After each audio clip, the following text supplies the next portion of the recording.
بسم اللہ الرحمن الرحیم۔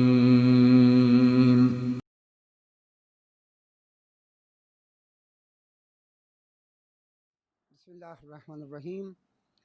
الحمد للہ والصلاۃ علی اہلھا، اما بعد فقد قال اللہ الحکیم فی کتاب بسم اللہ الرحمن الرحیم ان الدین عند اللہ الاسلام۔ میرے بہت ہی محترم اور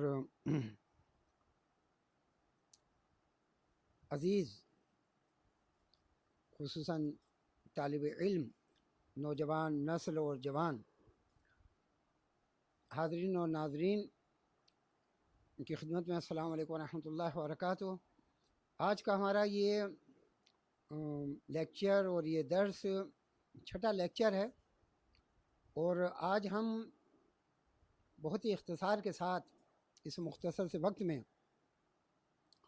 اصول دین اور اصول دین میں سب سے اہم چیز جو آخری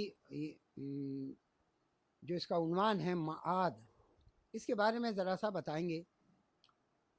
دیکھیے، اصول دین 5 ہیں،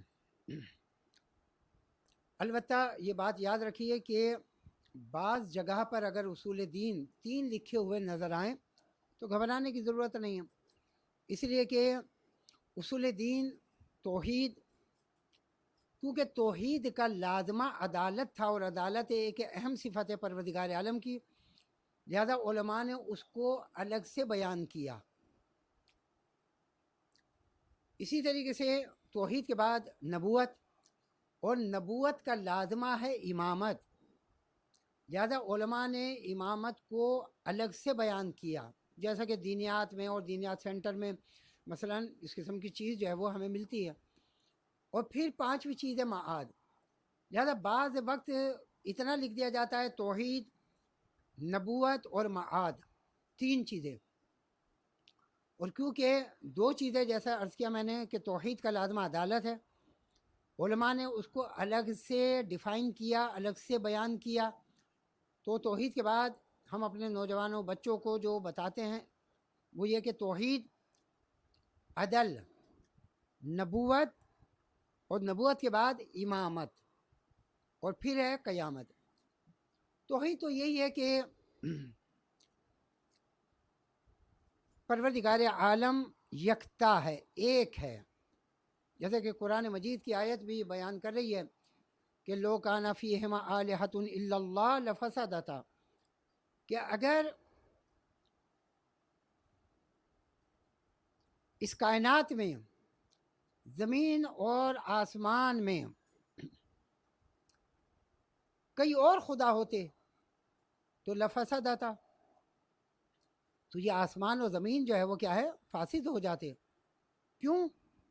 اس لیے کہ کئی خدا ہوتے، خدا کہتا رات ہو، دوسرا کہتا نہیں دن ہو، کیا ہوتا؟ سارا کاروبار زندگی معطل ہو کر رہ جاتا۔ ایک کہتا کہ آندھی آئے، ایک کہتا کہ نہیں بارش ہو، دوسرا خدا کچھ کہتا، تیسرا کچھ، کوئی کہتا آج گرمی ہو، ایک کہتا نہیں سردی ہو۔ سردی اور گرمی یہ الگ الگ گویا جو ہے وہ سبجیکٹ ہیں۔ اگر تو خدا ہوتے تو جس طریقے سے پروردگار عالم کی طرف سے 1,24,000 انبیاء ہے، دیگر اور خدا کی طرف سے بھی انبیاء آتے، لہذا خدا ایک ہے، توحید۔ پھر توحید کے بعد عدالت، عدالت یعنی کیا ہے؟ پروردگار عالم عادل ہے، ذرہ برابر بھی کسی پر ظلم نہیں کرتا۔ عدالت کی تعریف میں یہ کہا جاتا ہے کہ وضع شیء علی محلہ، ہر شے کو اس کی جگہ پر رکھنا یہ عدالت ہے۔ یعنی اگر میں اس مثلا عوامے کو اتار کر اپنے گھٹنوں کے نیچے رکھوں تو یہ عدالت کے خلاف ہے، اس کا مقام سر ہے۔ کوئی اپنا موزہ، سوکس اتار کر اپنے سر پر رکھے، یہ عدالت کے خلاف ہے، کیونکہ موزے کی جگہ، سوکس کی جگہ، جراب کی جگہ سر نہیں پیر ہے۔ ہر شے کو اس کی جگہ پر رکھنا، اس کے بعد سلسلہ آتا ہے نبوت کا کہ پروردگار عالم نے 1,24,000 انبیاء بھیجے اور ان میں 313 رسول قرار دیے، پھر اولو العزم انبیاء، اور سب کا مقصد ایک ہی تھا کہ احکام دین اور دین کو ان کے اپنے دور کے حالات اور زمان اور مکان کے لحاظ سے جو ہے وہ اپنی قوم اور اپنے ملت اور اپنے لوگوں کو جو ہے وہ بیان کرے۔ ہمارا دور اور یہ دور قیامت تک خاتم النبیین حضرت محمد مصطفیٰ صلی اللہ علیہ وآلہ وسلم کا دور اور قیامت تک جو ہے وہ کیا ہے؟ آپ کی شریعت ہے۔ تمام شریعتیں وہ اپنی جگہ مسلم تھیں، لیکن وہ ایک خاص محدود وقت کے لیے تھیں اور ان کا ٹائم اور وقت جو ہے وہ ختم ہو گیا۔ یہ نہیں کہا جا سکتا کہ وہ شریعتیں جو ہے وہ صحیح نہیں تھی یا وہ احکام صحیح نہیں، وہ بھی خدا کی طرف سے احکامات لے کر حاضر ہوئے تھے، وہ بھی خدا کی طرف سے آئے تھے، لہذا وہ اس محدود وقت کے لیے تھی اور اس وقت معینہ کے لیے تھی۔ ہماری شریعت جو کہ شریعت محمدی ہے، اس نے سابقہ تمام شریعتوں کو نسخ کر دیا۔ نسخ سے مراد یہ ہے کہ وہ احکامات بس ان کے ادوار ان کے دور تک تھے، اب شریعت محمدی ہے۔ وہ شریعت محمدی شریعت سہلہ ہے، آسان شریعت۔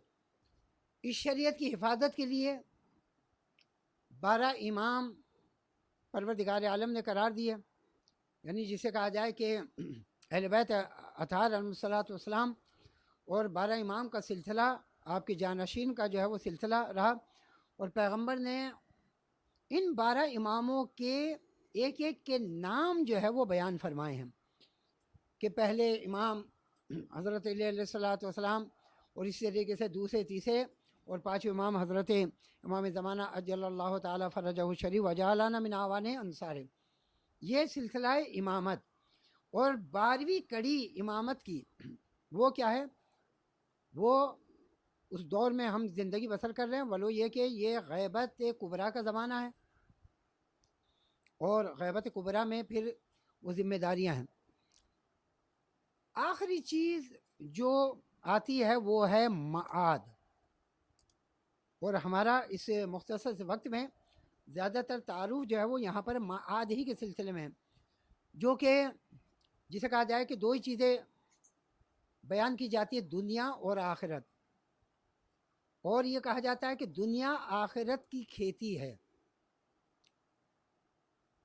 یعنی انسان جو کچھ یہاں بوئے گا وہاں پر وہی کاٹے گا۔ دیکھیے کبھی ایسا نہیں ہوتا، کسی بھی انسان سے آپ پوچھ لیجئے کہ کسی نے پپیتے کا بیج جو ہے وہ زمین میں بویا ہو اور خربوزے کی بیل نکل آئی ہو، یہ نہیں ہوتا۔ یا خربوزے کا بیج جو ہے وہ زمین کے سپرد کیا ہو اور خربوزے کے بیج کی جگہ جو ہے وہ پپیتے کا درخت اور پپیتا نکل آیا ہو، نہیں، جو بویا وہی کاٹے گا۔ انسان جو بھی عمل یہاں پر انجام دے گا قیامت کے دن یوم آخرت وہاں پر وہی کاٹے گا۔ اسی وجہ سے قیامت کے جو نام ہیں آیت اور روایات کی روشنی میں 100 یا 100 سے زائد نام ہے قیامت کے، جہاں پر اسے یوم القرار بھی کہا گیا ہے، جہاں پر اسے مختلف ناموں سے جو ہے وہ یاد کیا گیا ہے۔ انہی ناموں سے میں ایک نام ہے یوم الحسرت، یعنی حسرت کا دن، کہ انسان حسرت کرے گا کہ کاش دنیا کی زندگی میں جو کچھ بھی مجھے زندگی پروردگار عالم نے عطا کی تھی اس کے مطابق میں عمل کرتا، یوم الحسرت۔ وہیں پر یوم الموعود کہا گیا، یعنی جس کا وعدہ کیا گیا، یوم الآخرت کہا گیا، اور قرآن مجید کے نام۔ وہیں پر قرآن مجید نے جسے کہا جائے کہ یعنی قیامت کے سلسلے میں ایک جملہ استعمال ہوتا ہے معاد۔ معاد کے معنی ہے عود، عود یعنی لوٹنا، اسی سے ہے عید کیونکہ ہر سال لوٹ کر آتی ہے وہ خاص دن کہ جب ماہ مبارک رمضان کا اختتام ہوتا ہے، اگلا دن جو ہے وہ عید ہوتا ہے. عید بھی وہی معاد ہی سے ہے گویا، معاد اسی سے ہے گویا عید، کیونکہ لوٹ کر آتی ہے. معاد کو معاد اسی وجہ سے کہا جاتا ہے کہ ایک دن آئے گا کہ انسان اس دنیا کی زندگی کا گویا خاتمہ ہو جائے گا. تمام بشر قیامت کے دن قبر سے اٹھائے جائیں گے اور ہر انسان اپنے حساب اور کتاب کے لیے آمادہ ہوگا.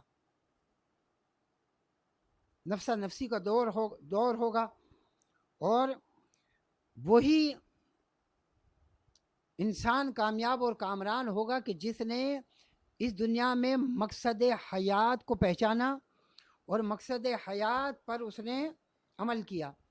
لہذا قرآن مجید میں اس بات کی طرف بھی جو ہے وہ اشارہ کیا گیا، والآخرۃ خیر و ابقا، آخرت خیر بھی ہے اور اس میں بقا بھی ہے، پائیدار بھی ہے. یہ دنیا کی زندگی تو گویا چند برسوں کی ہے. کوئی مثلا دنیا میں 20 سال زندگی گزارتا ہے، کوئی اس سے کم، کوئی زیادہ. بالآخر کتنی زندگی گزارے گا؟ کوئی نہیں رہا، کوئی نہیں یہاں پر رہا. ہر ایک کو رخت سفر اس دنیا سے باندھنا ہے اور اس دنیا سے کوچ کرنا ہے.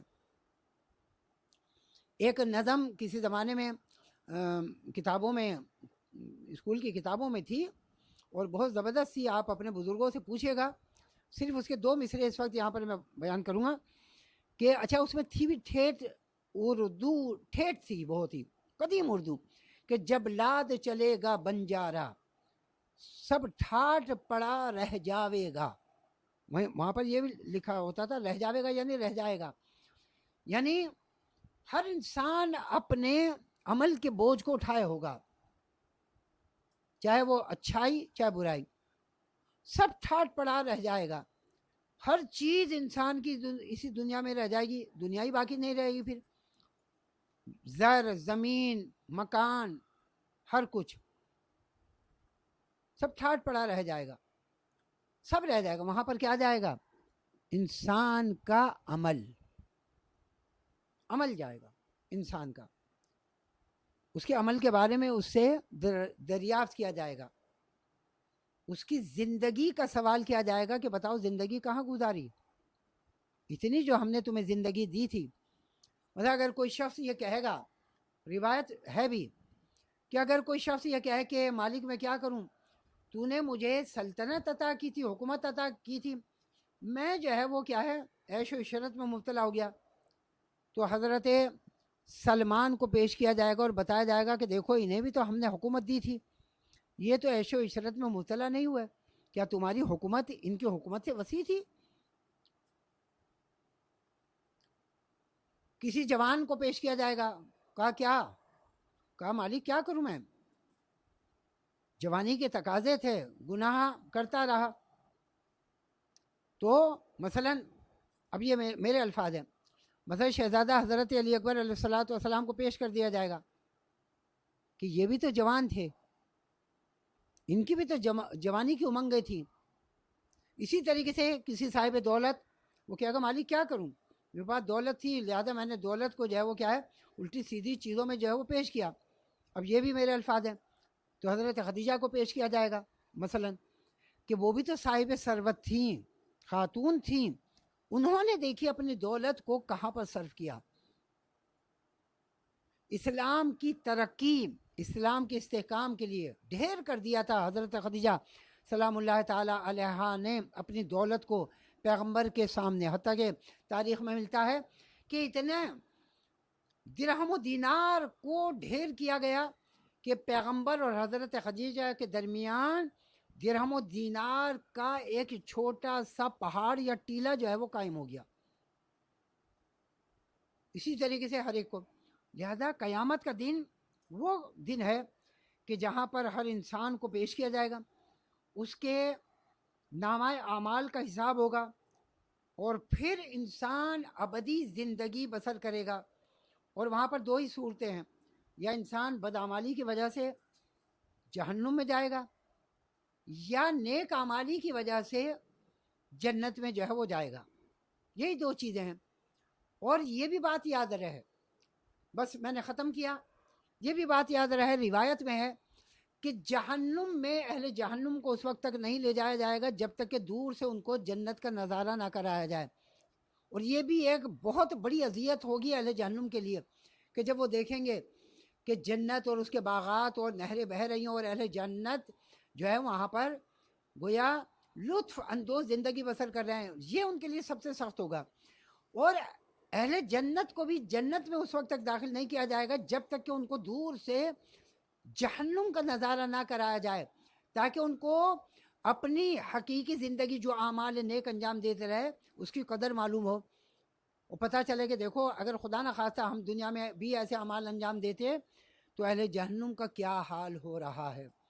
پروردگار عالم سے یہ دعا ہے کہ پروردگار عالم محمد آل محمد کے صدقے میں ہمیں ہمارے جو عقائد حقہ ہیں اس پر ہم باقی رہیں اور ان عقائد کے لیے تیاری کریں، اور قبر کے لیے تیاری کی جائے، روز حشر کے لیے تیاری کی جائے، معاد قیامت کے لیے تیاری کی جائے، تاکہ ہم سرخرو ہو سکیں اور حقیقی معنی میں مولا متقیان حضرت علی بن ابی طالب علیہ الصلوۃ والسلام کے چاہنے والے جو ہیں وہ قرار پائیں، اور انشاءاللہ العزیز پیغمبر اور مولا کائنات کے دست پاک سے اور ان کے ہاتھوں سے جو ہے وہ شراب طہور جو ہے وہ انشاءاللہ العزیز پی سکیں.